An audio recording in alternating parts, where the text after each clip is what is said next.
4 kata yang membuat kita jatuh dari sukses. What will people say? That's it. What will people say? Jadi ketika saya melakukan sesuatu, I don't care what will people say. Karena saya tahu, because I know,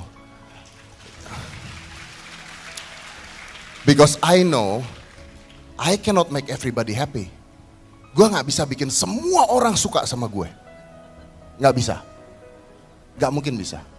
Agama aja di Indonesia ada 5. Gak bisa semua orang suka sama satu agama. Apalagi manusia biasa. So, what will people say ketika itu ada di pikiran lu, ketika lu mau berbuat sesuatu, ketika lu mau berkarya, nanti orang ngomongin gue apa ya? Nanti orang gak suka ya? Gak usah gitu deh, ketika gue botakin kepala gue. Anyway, ini bukan nasib ya, gue botakin bukan nasib ya. Waktu gue botakin kepala gue, rambut gue panjang kan dulu kan. And I want to look different, gue mau botakin kepala gue.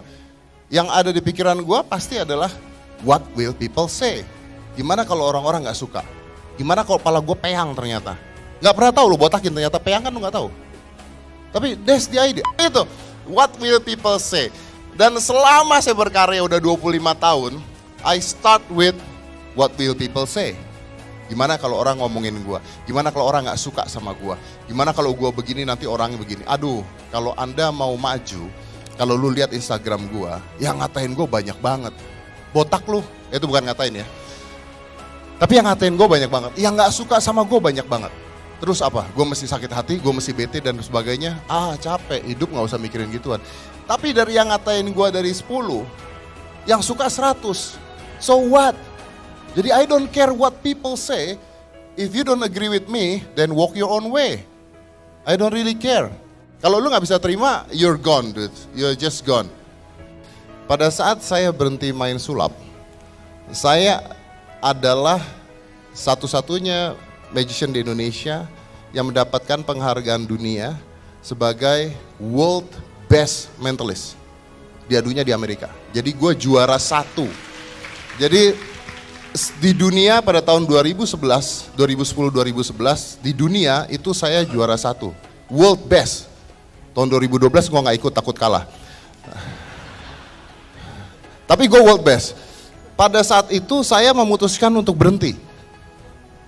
Lu lagi top-topnya ngapain berhenti mas? Karena gue tahu ketika kita lagi ada di atas, apapun itu, siapapun itu, company apapun itu, anggaplah kita di Telkomsel, walaupun Telkomsel, saya lagi di atas, gue ngerasa pada saat gue di atas, there is only one way, you go down.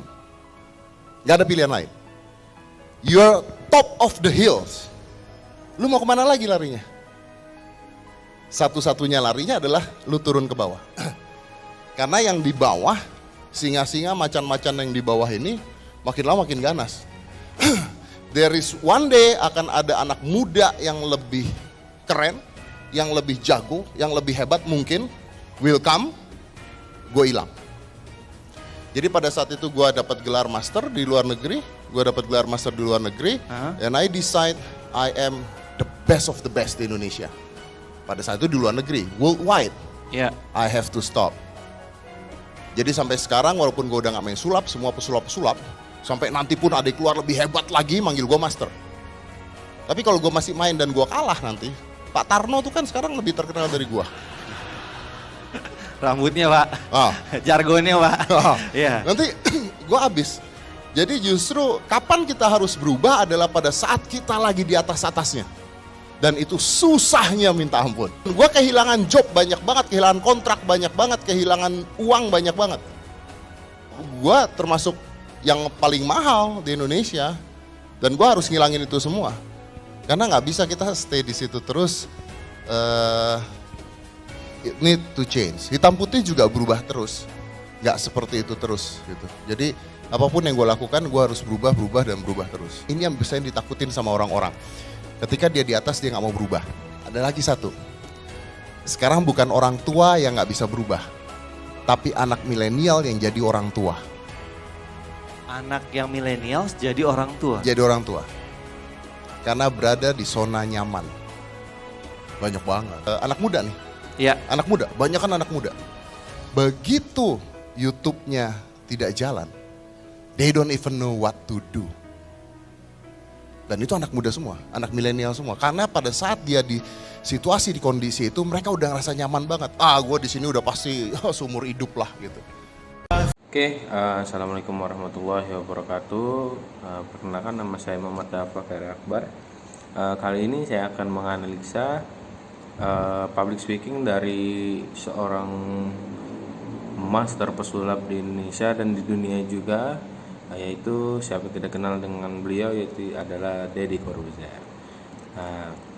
Pada video sebelumnya yang sudah kita lihat, Deddy Corbuzier sudah menerapkan beberapa prinsip-prinsip yang ada di dalam public speaking. Deddy Corbuzier pun di awal sudah menyampaikan prinsip motivasi, yaitu dengan memberitahu audiens bahwa beliau berkata tadi ada 4 kata yang membuat kita jatuh dari sukses, yaitu what will people say. Dan beliau pun juga sudah menyampaikan cerita-cerita menarik yang lucu, dan seperti dia tadi ada memberitahukan bahwa kepala dia itu botak bukan karena nasib, karena pengen dia sendiri yang pengen kepalanya dibotakin gitu, karena dia pengen. Habis itu Deddy Corbuzier pun juga respect ya di awal-awal tadi dengan mempersilahkan juga penonton bertepuk tangan, dan dia pun diam. Dan Deddy Corbuzier sudah menerapkan prinsip perhatian, seperti dia memberitahu profesi dia yang sebagai pesulap. Yang waktu itu dia ada di luar negeri dan dia menjadi seorang master dari pesulap. Dan di sini pun Deddy Corbuzier menerapkan prinsip pengulangan. Di awal-awal pun juga sudah kita mendengar tadi prinsip-prinsip pengulangan beliau, yaitu mengulangi kata-kata, yaitu what will people say. Ada beberapa kali sampai di pertengahan video pun kita ada melihat juga beliau ada memberitahu bahwa ada mengulang-ulang kata tersebut, yaitu what will people say secara berulang kali, dan itu pun yang membuat melekat kata-kata tersebut ke audiens. Dan Deddy Corbuzier pun sudah menerapkan prinsip keinderaan, yaitu tadi itu ada kata-kata because I know I can make everybody happy. Seperti itu. Sekian prinsip-prinsip yang ada di dalam public speaking yang ada digunakan oleh Deddy Corbuzier. Mohon maaf apabila ada salah kata ataupun perbuatan. Wassalamualaikum warahmatullahi wabarakatuh.